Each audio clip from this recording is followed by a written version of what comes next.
একটু পর পর আমি সবাইকে ফোন দিয়ে আমি রিকোয়েস্ট করছিলাম, শুধু তার পায়ে ধরা ছাড়া বাকি, যে আপনারা আমাদের ক্যাম্পাসকে সেভ করেন। আমি নিজে তিনবার ছাত্রদের সাথে মবের মধ্যে গিয়েছি। সুতরাং এটা আমি কেন করব? আমার কোনো দুর্বলতা নেই। আমি কোনোদিন কোনো ছাত্র সংগঠনের সাথে জড়িত ছিলাম না। আন্দোলনকারী শিক্ষার্থীরা প্রথমে আমার কাছে 5টা দাবি নিয়ে যায়, তারপরে পরবর্তীতে 6 নম্বর আরেকটা দাবি যোগ করে যে ভিসি প্রভিসি এবং ডিএসডব্লিউর পদত্যাগ।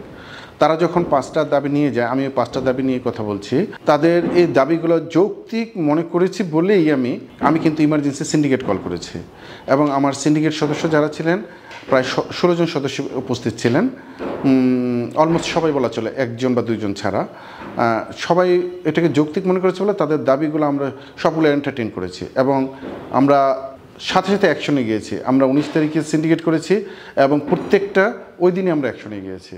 শিক্ষার্থীরা যে দাবিটা তুলেছে, যারা 6 নম্বর যেটা দিয়েছে, আমি নিজে যেটা মনে করি, ছাত্ররা যদি মনে করে যে তাদের প্রথম 5টা দাবি পূরণ হয়নি, যে আমরা প্রশাসনের কাছে 5টা দাবি দিয়েছি, এই প্রশাসন এই 5টা দাবিকে পূরণ করেনি, তাহলে তারা বলতে পারে যে ভিসি পদত্যাগ করুক, প্রভিসি পদত্যাগ করুক, ডিএসডব্লিউ পদত্যাগ করুক। কিন্তু আমরা ভিসি প্রভিসি দুইজনই কিন্তু সিন্ডিকেট মেম্বার। আমরা তো সিন্ডিকেটে সিদ্ধান্ত নিয়ে তাদের 5টা দাবি মেনে নিয়েছি। তাহলে আমি মনে করছি যে এটা তাদের যৌক্তিক না যে আমাদের পদত্যাগটা। আমি বিশ্বাস করি যে আমাদের ছাত্রদের মধ্যে হয়তো একটা ভুল বুঝাবুঝি সৃষ্টি হয়েছে। আমরা তাদেরকে এটা বোঝাতে সক্ষম হব যে তাদেরকে এই বাহিরের আক্রমণ থেকে হোক, ভিতরের আক্রমণ থেকে হোক, বাঁচানোর জন্য সচেষ্ট ছিলাম। যতটুকু সম্ভব আমরা চেষ্টা করেছি আমাদের সমস্ত শিক্ষক কর্মকর্তা কর্মচারী মিলে তাদেরকে করার জন্য। এটা তাদেরকে বোঝানোর চেষ্টা করব।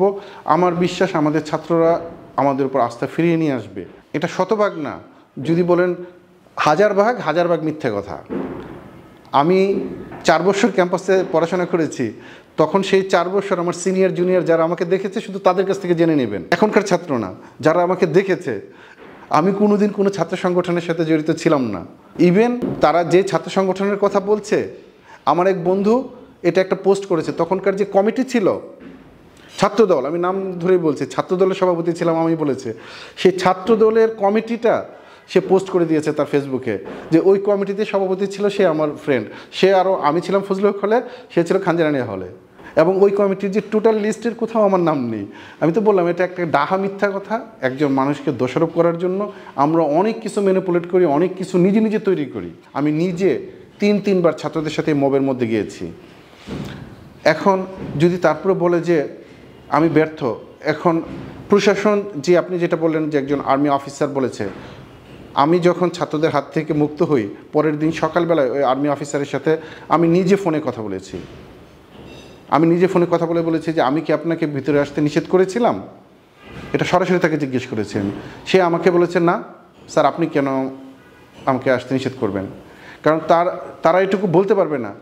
একটু পর পর আমি সবাইকে ফোন দিয়ে আমি রিকোয়েস্ট করছিলাম, শুধু তার পায়ে ধরা ছাড়া বাকি, যে আপনারা আমাদের ক্যাম্পাসকে সেভ করেন।